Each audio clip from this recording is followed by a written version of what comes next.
Om Shanti. Good morning.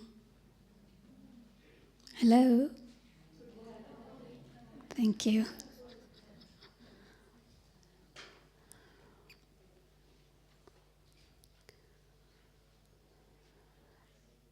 Most of us, in fact, all of us have heard Yagya history. How many of you have not heard any stories, Yagya stories at all? Heard Yagya history? A lot of stories from Dadis. And as we hear them, it gives us a very great joy and pleasure and a deep connection because we come from that family. But the thing is, before Shiv Baba entered Brahma Baba, though yes, Brahma Baba is a very, very special soul in even Lokik family, in Lokik world, but yet he was an ordinary person in terms of not knowing knowledge, ignorant soul. So when Shiv Baba gave a lot of visions to Baba and gave knowledge in whatever way, Dada Lekraj became Brahma, the creator, the father of humanity, within a very short span of time. Although the Almighty God has taken that body, is right inside that body, but yet that soul has to make the effort. I'm sure you all remember many times Baba speaks his experience in Murli, saying that Baba is in this body, but still Baba forgets. While eating, Baba remembers when he begins the food, like one or two morsels, and again he forgets. And also many times Baba says like, Baba has so many responsibilities, concern for children. And so in this business, in this responsibility, Baba forgets Shiv Baba. And Baba also has described many times in the Murli as to how Baba makes effort, how Baba made effort, how Baba made effort to become soul conscious, how Baba made effort to remember Shiv Baba, how Baba was, talking to Shiv Baba, conversation with Shiv Baba. So it means Brahma Baba, the only soul, made effort. And after that comes Dadis. In the beginning of Yagya, there were nearly 350, 400 souls who came to Baba. And they also made effort.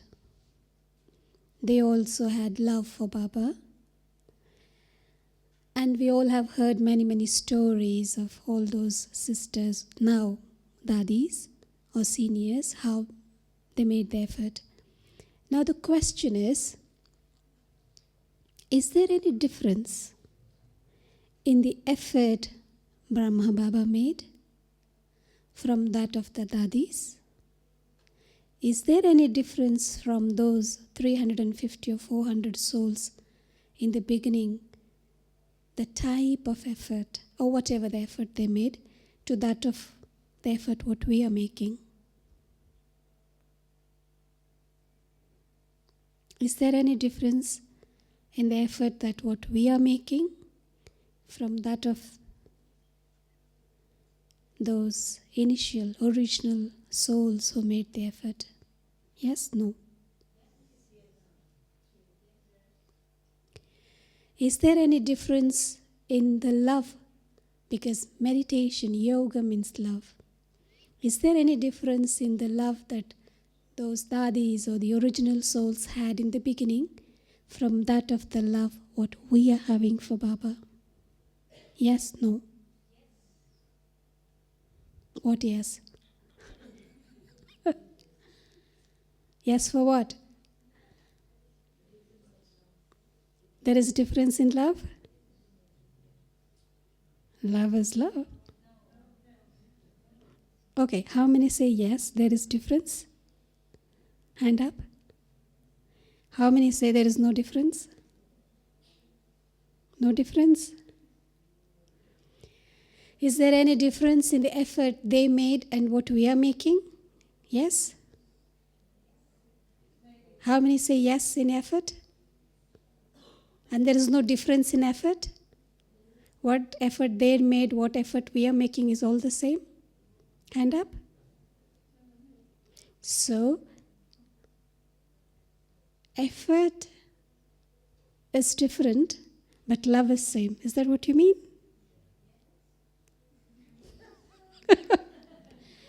So what is effort? Effort in making love, isn't it?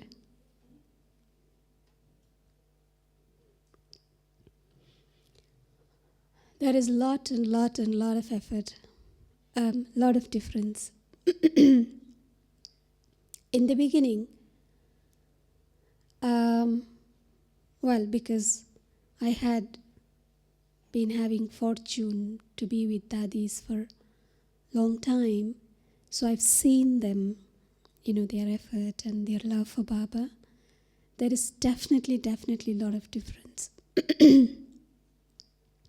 And of course, most of you old souls who are here, and also most of you definitely have had the experience being with the seniors for little time or for more, and might have seen the effort directly. In the beginning,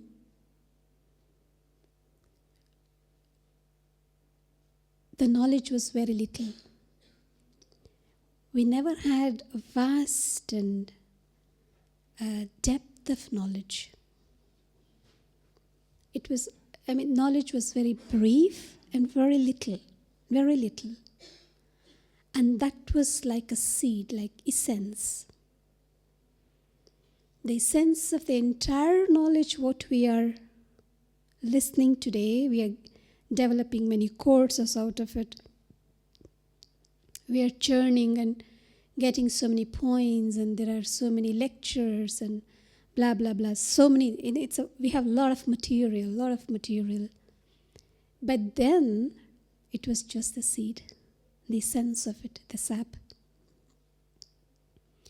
And today Baba was talking about very interesting thing in the Murli.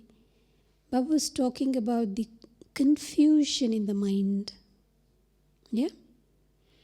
And Brahmins, after having so clear knowledge, we still have a lot of confusion in the mind, clouded mind. Our minds are not clear.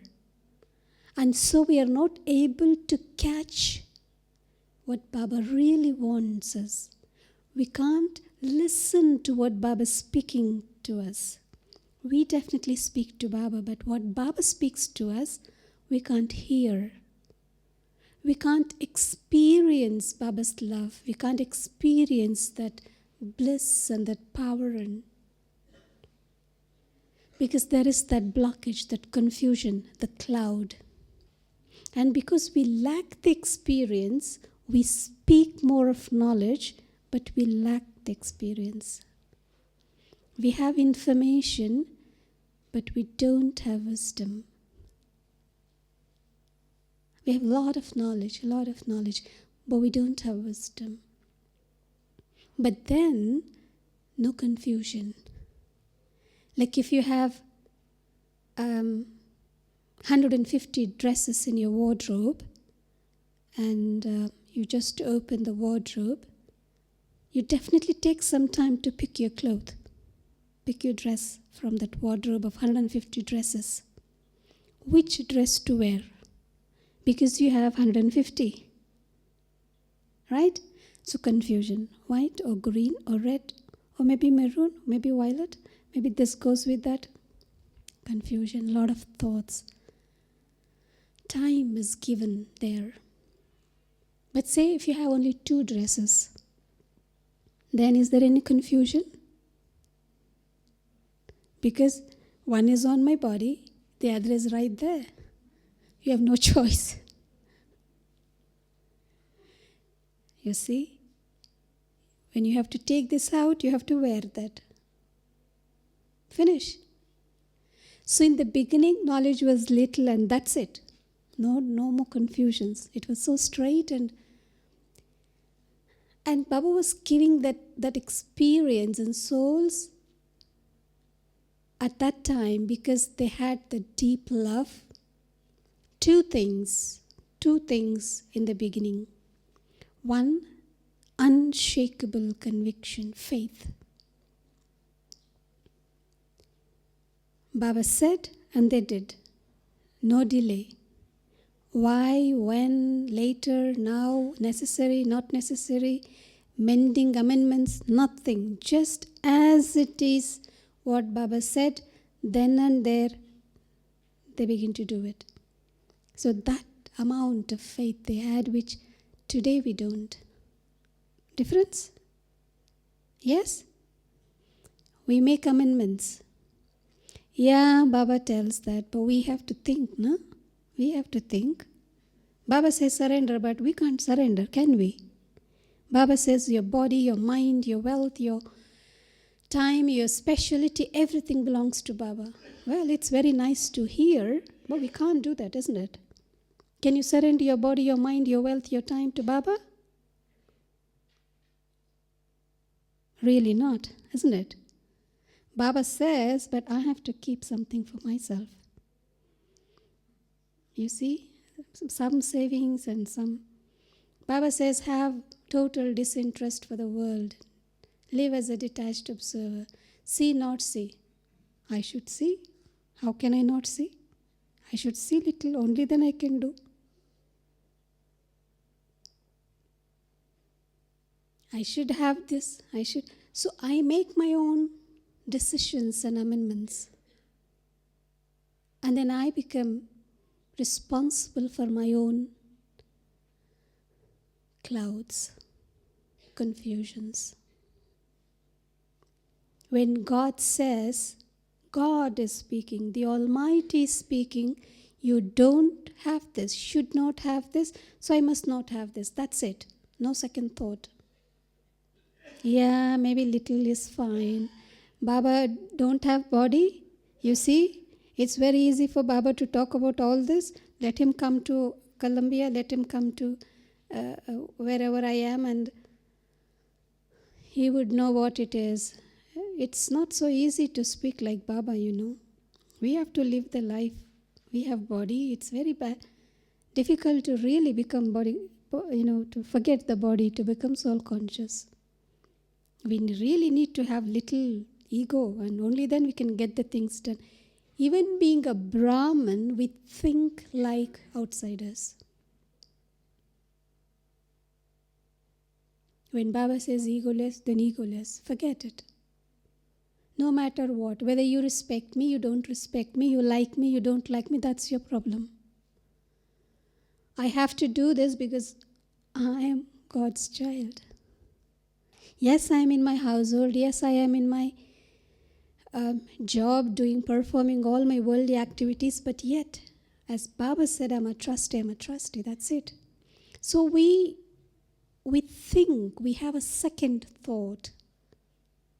But in the beginning, they never had a second thought. They had unshakable faith. They never saw Shiv Baba entering Brahma, but still they could experience Shiv Baba in Brahma. They never once had a doubt, is it Shiv Baba speaking? God can speaking this ordinary man? How can I believe? They never had that. But today, Many Brahmins have this question, is it Dadi Gulzar speaking or Baba speaking? Look at her voice has changed. She's speaking like an ordinary, her voice is so ordinary. So is it Dadi Gulzar speaking or is it Shiv Baba speaking? Must be Dadi Gulzar, not Shiv Baba. How can Shiv Baba speak in this voice? Question? How many of you had the question when voice changed to normal? See? But the original souls never had any question. Is it Brahma speaking or Shiv Baba speaking? Voice changed or face changed or anything changed or did not change makes no difference. My only concern is what is he speaking? How is he speaking doesn't matter. In what voice speak doesn't matter. It's God's words. The words of the God, the versions of God is more important than the voice. How Daddy did not go to trance. How did Shiv Baba come in? So many questions even in Brahman. Yes? Yeah? You all had the question? But according to the time, things has to transform. The system gradually transforms, changes. And Baba did mention that earlier, a year ago, maybe 2 years ago. But we didn't really pay attention to what it meant. But when it really happened, we are clouded with many doubts. But in the beginning, they never had such doubt at all. So they had a very powerful ability to recognize God as He is. What is His powers. And the amount of love that they had was incredible. We do have love, definitely. Otherwise, we wouldn't have been here today sitting. Every Brahman, no matter what type of effort he makes, but as Baba says many times, every Brahman do have love, but the intensity of love, the magnitude of love, what they had and what we are having, definitely there is difference. Once they recognized Baba, that's it. They even never looked back. They never even had that love, that attachment for their own loved ones. They all came very young. Definitely teenage girls and will have attachment for their parents. But once they recognized Baba and they said, this is my real Baba, this is my father, no attachment for that father. Even later on, that father came in Gyan, they never called father, father. They all saw as a soul.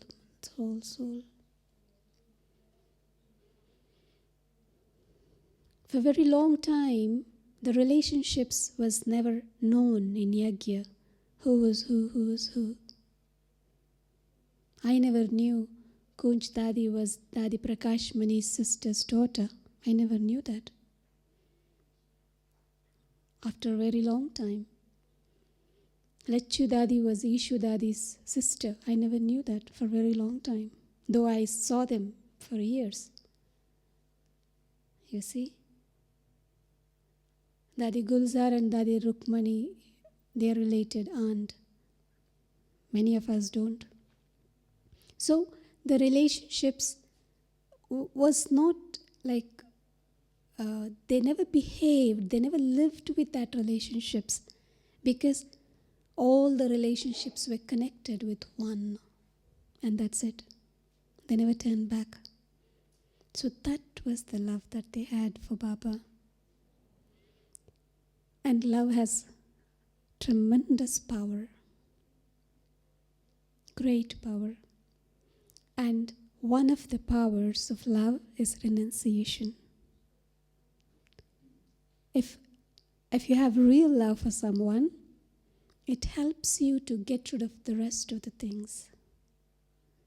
Like even in the world, if a poor boy loves a rich girl, a rich girl loves a poor boy, and the girls go to the boy, she can renounce, leave back all her richness, wealth, property for the boy, and she can adapt herself according to whatever the family the boy has, the little house and small room and no many facilities, but she can.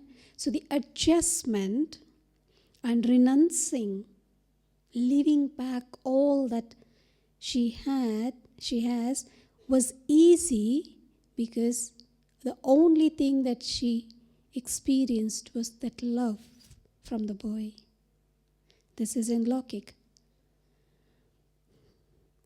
But here,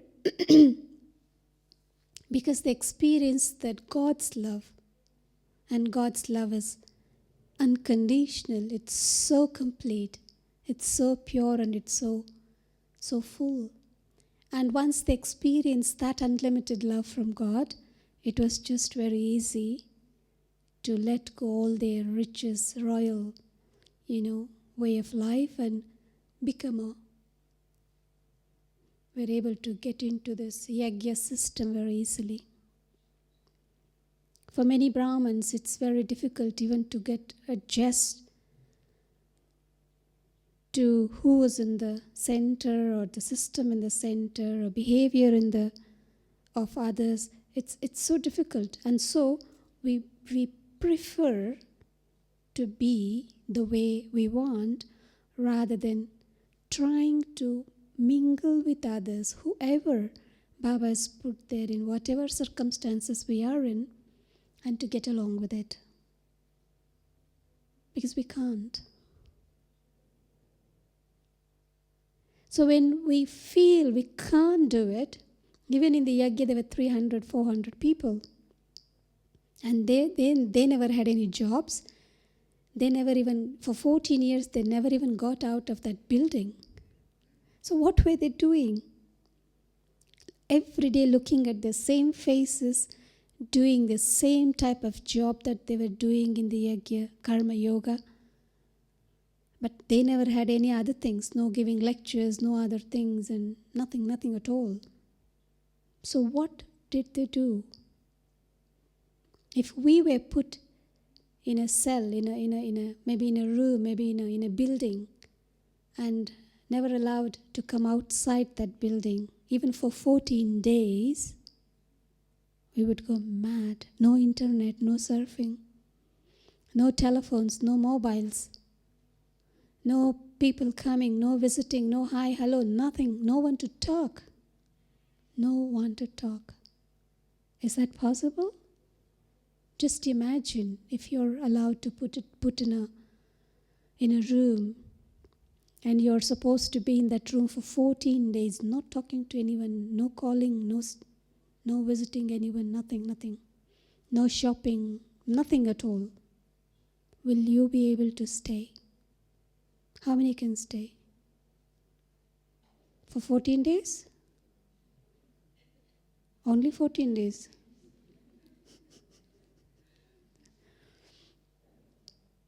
Even no visitors. You're not supposed to talk to anyone, and nobody is supposed to talk to you. You're just by yourself in a room. You get to eat something very simple, and somebody would just slip the plate outside the door, and you just have to take and eat, and that's it. So what will you do in that 14 days? 14 days, can you stay? You begin to count the days. My God, one day finished. Oh, it's very easy to imagine. But remember, 24 hours a day. For 3 days, you might feel very, very good, very happy, because you get to sleep. Nobody to ask. Nobody is watching me. My God, no duties, nothing. I'm just there in my room. And for 3 days, 4 days, fine. Then afterwards, you can't. You can't. Because, why am I saying we can't? We are not able to sit still in 2 hours yoga bhatti. So how can we sit for 14 days? They did for 14 years. If you're asked to sit the whole day here in this same hall, forget about 14 days. One day, sit for one full day here and listen. No sleeping, okay? No sleeping, no dozing away, no nothing. Just stay alert, listen, yoga, listen. Can you do that? Today, one full today. How many can do? Because you don't understand English. You understand? You're from different language? Okay, then that's fine. So, can you do sit? Just, okay, forget about 14 days, but just today. Whole day you have to sit in meditation hall. Don't move. Just stick there. And don't sleep. Just listen to class and meditate, listen to class, meditate, listen to class, meditate. No global hospital, no shopping, no nothing. No food, yes. You will be given food. Is that okay? You can sit? See? So how can you raise your hand for 14 days? But they did for 14 years. Years is not a small thing. So the time, the renunciation they had was great. What did you think? They never had any hard sanskaras? They never had the clash or conflicts of sanskaras or nature or habits from one to another? Some came from very, very rich, like Didi Manmohini and many other sisters. They came from very, very rich. Most of them came from rich families. And there were some who came from ordinary families. And some, of course, maybe poor. So they had many categories of people. So living in a community with different, categories, different backgrounds, wasn't an easy joke. So one Baba, and to believe in that human being, looking at human being, that there is God inside that being, and to decide that their entire life will be for that. How was that possible? Now we see so much service happening, and now a lot of people really want to surrender looking at so much service, but at that time no service. Only after they migrated to India in 50s that the actual services started, but not in the beginning. In 14 years, no service. So the effort, in fact, it wasn't effort. It was so natural in love. And everything is so natural when we have faith. We don't have to force ourselves for something that my mind is not, it's not appealing to my mind, but I'm forcing myself because intellectually I believe it. There are two things. One is intellectually I believe certain things. I know as a knowledge this is fine. Logically this is correct. This is right. But when it comes to my heart, well, I feel it's not really practical for me. According to my nature, my sanskara, I might not be able to do. But, well, it's good and it's nice, and I should do. There are two different things from head and heart. But they never applied head much. They applied more of the heart, and the effort was very easy.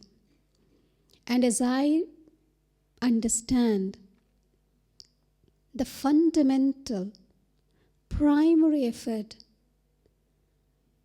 is to really become soul conscious, because that is the first and fundamental thing. And in fact, that is the last. In the journey of our spiritual life, we always, in every circumstances, in every situation, we have to answer to two things. To win over a situation, win over an obstacle, win over a sanskar, win over anything, we just have to answer two questions.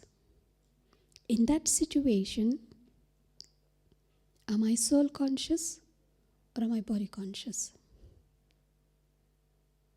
If I'm soul conscious,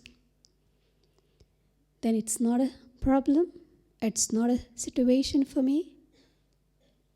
But if I'm body conscious, definitely that's a problem for me. And yesterday Baba made a very beautiful, well, we heard it many, many times. Maya comes only we forget Baba. Otherwise Maya doesn't dare come near us. Problems come, obstacles is only when we forget Baba. When God is with me, you see, there's no space for Maya to be there. So if Maya is there, it's troubling. It is one thing, the Maya is present, and she also start working on me, and it's affecting. It means God is not with me. So anywhere, the problem we face, am I soul conscious or body conscious? When I'm body conscious, there is attachment, definitely. And attachment is the root for all the vices. It's ego, take it greed or whatever. Jealous, or it's attachment. Basically, it's attachment. And because body consciousness in itself means attachment, soul is attached to the body in the first place. And then the rest of the attachments starts. So when I say I'm soul conscious, I'm detached from the body. It means I have no attachments. So that's what our final stage is. Nashta moha smriti labda. Destroyer of attachment. And we get that awareness. As I detach the attachment, I become the embodiment of awareness. I become conscious of all that I speak. And they had this in the beginning. And this was the effort they made. And Baba himself, many times, Lechudadi had all Baba's diaries and all. Baba writing to make effort. Radhe is a soul. Yashoda is a soul. His Lokik wife. And so is a wife, soul. So and so is a soul. So he literally made an effort to have that soul consciousness and to see others as a soul. In one place, it's also easy to become soul conscious. But when we look at others' vibrations, others' nature, others' sanskara many times influence us. So even to look at others as a soul, as a pure soul, unaffected by their good or bad, your good is not affecting, your bad is not affecting. It's easy to remain uninfluenced by somebody's bad, but it's very difficult to remain uninfluenced by somebody's good. And so it's very easily we slip into attachment, many times unaware. So to remain so detached, I have that love, but detached. Lot of love. So when there is love, there are two things. One is sacrifice and one is surrender. That's what they did in the beginning. Love has such great strength, God's love. Human love can, enables another human being to, leave behind everything. God's love is great. It enables us to get rid of the whole world, this body even including. So experience that. To just surrendered like that.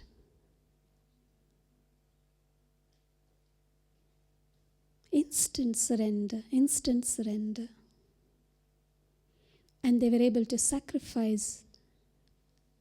It's very difficult to sacrifice individuals, that personal space. We all have a personal space where you call it as a very warm, very comfort zone or warm zone that we create for ourselves. We feel we are very safe and secure and comfort. And within that world of comfort zone, my likes, my dislikes, my taste, it's my world.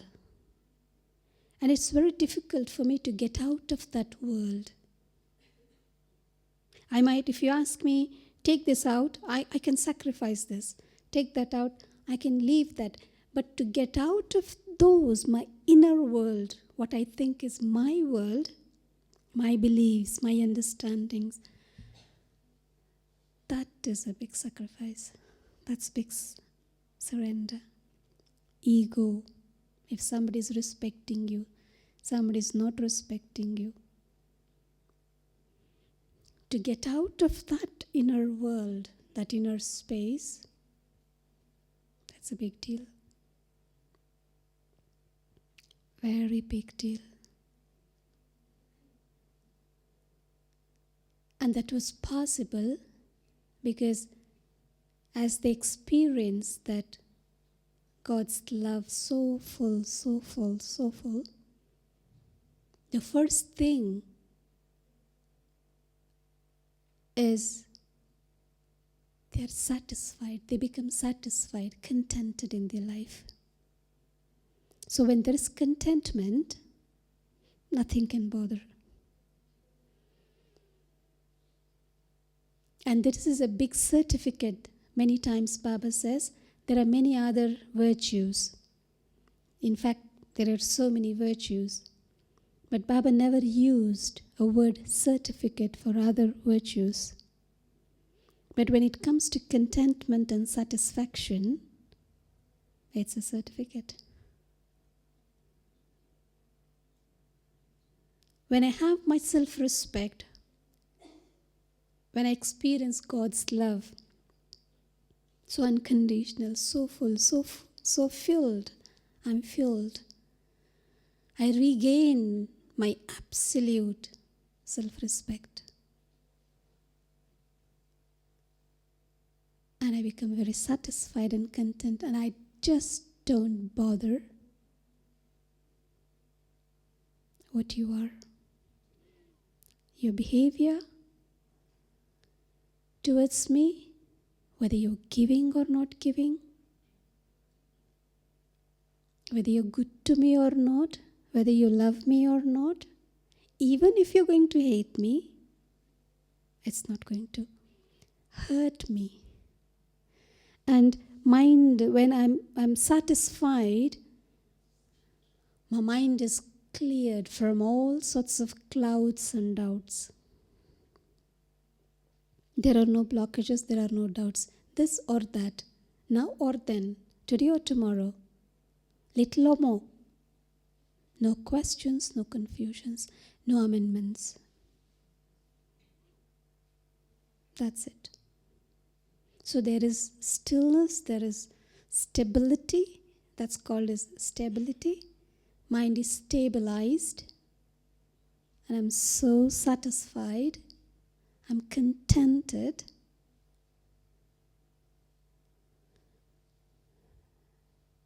And that's it. What effort? What else? What more effort should I need to make? I believe the easiest effort a Brahman could make, don't try too many things. Please, please.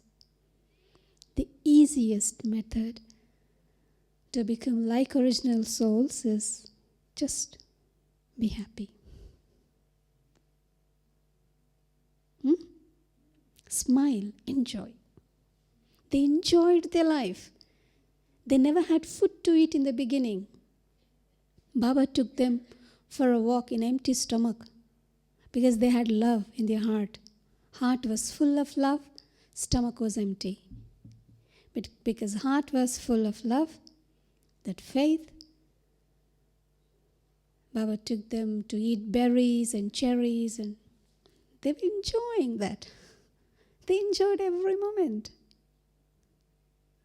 They never commented or lamented, man, I had a hot dog, or nice, good vegetable sandwiches, or maybe nice pilau, or they never even had a thought. They enjoyed eating berries because Baba is there with them. What difference it make whether I'm eating a berry or I'm eating a cherry or I'm eating? That was a feast for them. They enjoyed everything, every moment there.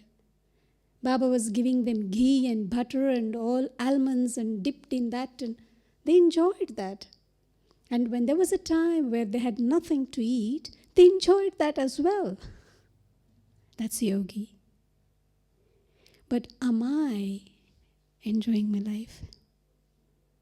So all that we need to, all the effort, as I understand, maybe I'm wrong, but as I understand, if you're able to learn to enjoy life, no matter what, how it comes, take it and see that the uniqueness and niceness in that. And let me enjoy. Let me not resist, and become very touchy. I can't do this and I can't be there, and no, I don't like. Let's get out of that world. Then we will be very, very happy. It's because we are trapped in that world, we can't really make effort. And we feel we are making a lot of effort. In fact, we are not even taking a step. We are really not taking a step. We sit here and think, I'm sitting on the globe, giving vibrations to all the souls, reaching out. I am in the subtle region and beyond subtle region into the third world. You are not one step away. You're right here. We're just thinking, but we are not being. Well, that's also positive thinking though. But how many years since we are doing the same thing and not having that experience? To be that.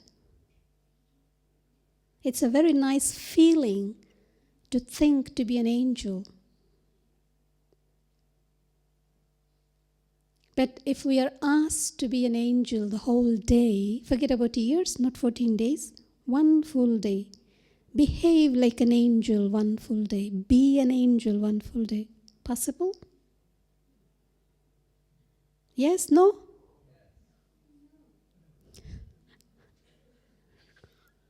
Okay, half a day is gone, okay? From noon till night. Walk like an angel, see like an angel, see everyone as an angel. Even somebody hates you, if that person is in front of you, look at that person as an angel. The person who hates me, give so much of love to that person. The person who disturbs me, my mind, give him so much of love. That's what angels does. That's what they do. So am I able to do that? One full day. Without my crease on my face. No expressions. Just angelic face. Whole day. With smile, a constant smile. Like as you see Bab Dada having that beautiful smile constantly. No within face, and it's possible one day in heaven. Yes? No? One whole day, yes, 24 hours. Okay, forget about, from 10 in the night to 4 in the morning because we are asleep. If I really practice that angelic stage in the day, I sleep like an angel, but natural. But really, honestly, ask self, will I be able to be an angel one day? Even the worst thing happens. The most, toughest person is in front of me. I am an angel. I have a beautiful smile. I smile. Possible? Someone irritates you. Don't give you what you want. You have to wait and wait and wait. But I am an angel. Possible? Yes, no? See? This is the only easiest effort. Just be happy, enjoy. Because angels enjoy and give that enjoyment to others. But that's what they were doing in their early days. They enjoyed every moment. They never had any facilities. Life was not so easy for them at that point in time. But that belief, faith, and love, the intensity of that love and faith that they had, is all that they had. And in that love, the tears of joy roll down their cheeks. No matter what is there, what is not there, didn't bother. Nothing mattered. Nothing matters. But today we are not able to make that effort. In fact, this is so natural.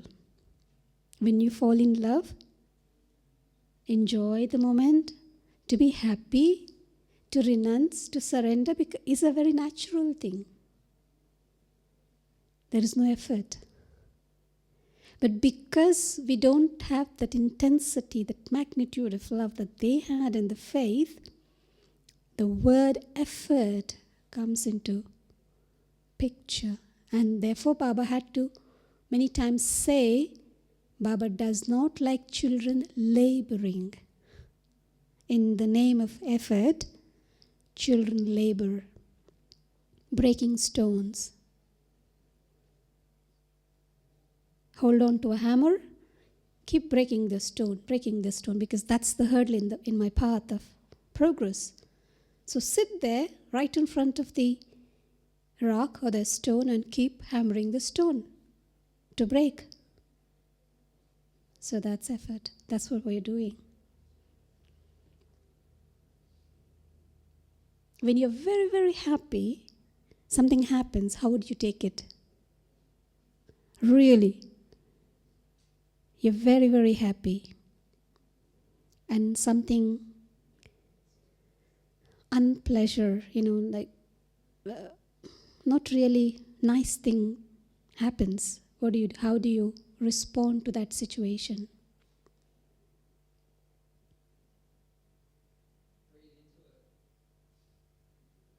How do you take it? Unpleasant thing happens.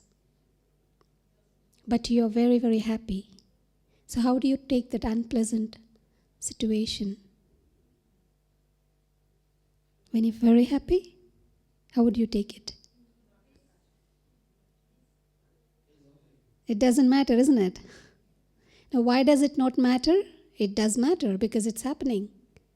It doesn't matter because I am happy. When your mood is really very bad, very sick, and even little thing happens, how do you respond? Or even somebody really wants to say hello to you, how do you like it? You don't want to see that person. So even nicer things may not be liked because you are not happy. So all that matters is the state of your state of your mind, the amount of love. If you see in the thermometer how much happiness and love I have,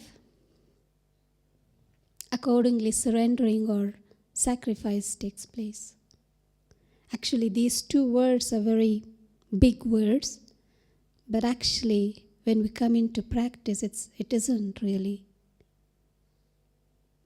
a big word, because it's a natural thing that happens in the course of that love and happy state of mind. And when I'm enjoying, nothing matters. Yeah? So you see the difference from the original effort what they made, and the effort what we are making, and the love that they had and love we have. Yeah? Difference? No difference?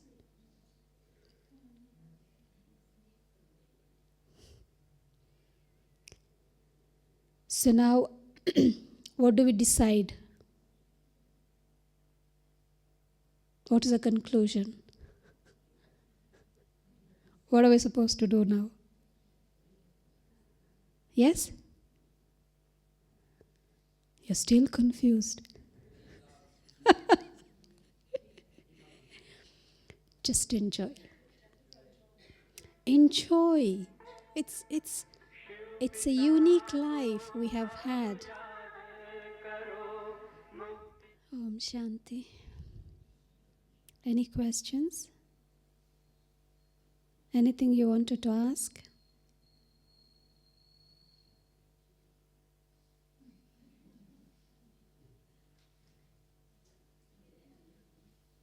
Yes, please. So I ask one question is that it seems that the difference between the effort of the daddy before and the effort that we are making now is because the daddy can experience love from Baba. It looks like Baba gave them the experience of love much more than us now, or Okay. they can experience that love, but now we feel a bit difficult to experience the love from Baba. So why we cannot experience the same love effort that they make, and then when we experience love, then we can make easy effort. Okay. One thing, Baba didn't change. Did Baba change from then to now? Shiv Baba changed? No, he is the same. For God, all souls are same. God is like a powerful magnet, right? And there are different iron things, iron filings or iron, anything iron. Say suppose there are many nails, iron nails, but those nails that has a lot of rust in it, though the magnet is powerful, nails that doesn't have less rust get attracted. The nails that has more rust will come closer but doesn't cling to the magnet, because the rust in the nail prevents from clinging to the magnet. But say when it's totally clean, then it we literally have to pull. It takes effort to pull from the magnet, because it clings to the magnet so tight that it's hard to pull it out. So, yes, it is within our capacity how much I draw that love from Baba. Baba gives, he gives, he gives. But you draw more, I draw less. Yeah? So it's not in the fault in God that He's giving me less, so He's giving you more. But it's just that you are able to take more, I am able to take less. Though the source is the same, the method is the same. And for that we need to really sit and do some introspection as to why am I not able to draw that unlimited. And you know something? The most essential ingredient in human life is love. True love. Unconditional love. Real love. Which is so pure and so divine. That's what every soul wants. That's a need, in fact. And even though that source is right in front of me, who is giving me that unconditional, pure, divine, complete love, why am I not able to take it? I need to ask myself, maybe I am trapped in human love. I'm not able to get out of the attachment from human beings. Maybe I am trapped in my other sanskaras. My mind is engaged in other things. Because mind, it's only through mind that I will be able to experience that love straight into the soul. That's the reason it's called a super sensuous happiness and joy. Happiness and love, two main ingredients, essential ingredients soul need. Why am I not able to get? Maybe my mind is engaged in something else that I'm not able to connect properly. Or that with that faith, with that recognition. Or maybe I'm not able to detach myself from the body for me to connect completely. So I need to see that, sit and talk to myself and have some introspection. Why am I not able to? What is pulling me back? What is keeping me from getting that love from God? I need to look at myself. Tap is open. Water is flowing. I have put the bucket, you have put the bucket. Maybe my bucket has a hole somewhere. It's filled and it's also draining out. So I'm not able to experience that fullness in myself. So I need to check. I need to sit and check. Yeah? Because it all differs from one soul to another soul. No? My, points or my things where I lack certain things may be different from what your weaknesses. So we need to sit and see the connections, weaknesses. Where if there are any holes that is draining out the energy, whatever is the problem, we need to sit and sort it out. Yeah? Anything else? Yes, please. What is love for you and how do you experience it? Come again? What is love for you and how do you experience it? Love for me, love for you, I guess is the same.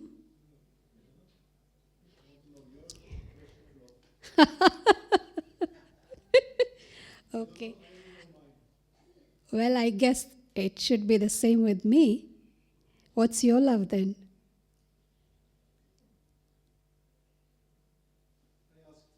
I asked first.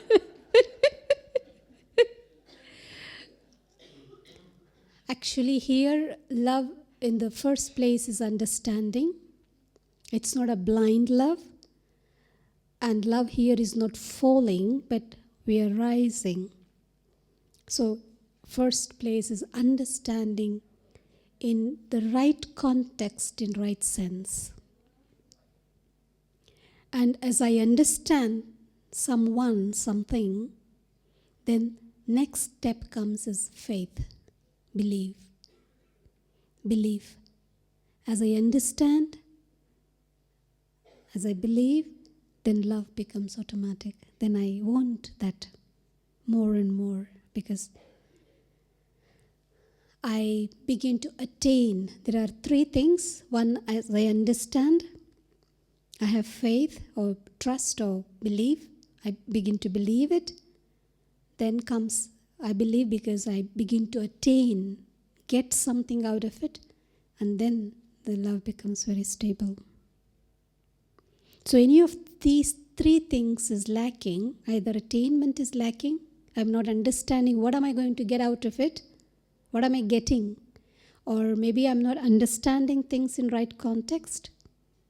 And maybe my belief system, my faith is not that clear or stronger. Then my love becomes strong or feeble.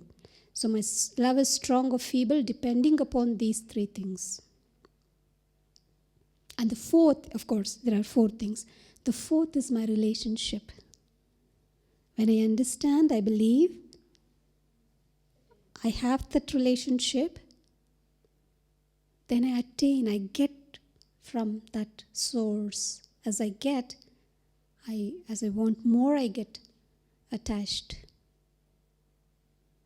And that's the love developed.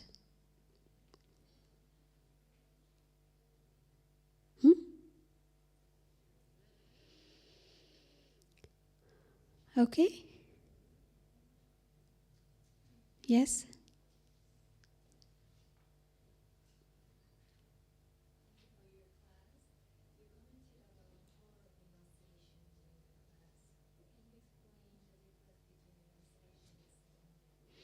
Well, actually, it's a big session in itself. It's a beautiful session. What it means really to surrender, what it means to sacrifice. Yes. The question was, what is surrender and what is renunciation? Yeah. Difference between renunciation and surrender. Yeah. It's a very beautiful, words actually. Surrender is something that I give you all that I have. I'm open. You can use it. It is yours. Yeah? Maybe surrender is something I'm giving away. In the sense, maybe it's with me or maybe I'm not using it. I throw it out. I throw it out because it's not used to me anymore. I give up. But surrendering is, I love it maybe, and but I want you to have that. Because I love you so much, I want you to use it. I like this shawl very much, maybe. I want also, but because I love you more, I give you this. I surrender it to you. Now this is yours. You can use it. Because now I have no attachment for this anymore. Because for me, more important is you want to use this. I want, it is yours now. I surrender it to you. It's open. You can use it now. It's yours. It's yours. But renunciation is something I throw away. You see? Because it's hurting me, it's harming me. Now say, let me come back to shawl. Now it's stone. I love this shawl very much. I've been using it for a long time. Now I've developed liking towards this. I think it's my lucky shawl. Yeah. Now this is stone. There are many holes in it. It's burnt little in the corner, but I want to still keep it. I don't want to throw it out. You know what I mean? I don't want to give it to anybody. I don't want to throw it. I want to keep it. So many times we keep many old things. We preserve, though it's useless. So there are many things in us which are useless. It's hurting me. It's harming. But still we wear it. Many people wear stilettos. It hurts them. It's very bad for the knees. And the hamstring is painful. It's pulling. But still they wear it. Because maybe they want to look good or whatever the reason. They can't throw it away, renounce it, and wear simple slippers or simple shoes because they want to look great, maybe, I don't know. So though it's hurting, they can't give up. They can't throw it out. That's something like that. Okay, we have a minute of silence. And let us remember to be happy and enjoy. It's actually wrong for my part to say at least while you're in Madhuban enjoy. In fact, you should be enjoying even after you leave Madhuban. Yes? Even if your flights are late, if you're asked to shift from here to Pandabhavan, whatever it is, or you don't get some good place to sit in front of Baba, your food is not good, it's very spicy and oily. Oh my God, Indian food, I can't take it. Enjoy. Too cold, no warm in the hall. It's no heating in the room, no heating in the hall. Well, enjoy the cold. But don't fall sick. Okay? Take care of your diet and your health. Don't fall sick. Om Shanti.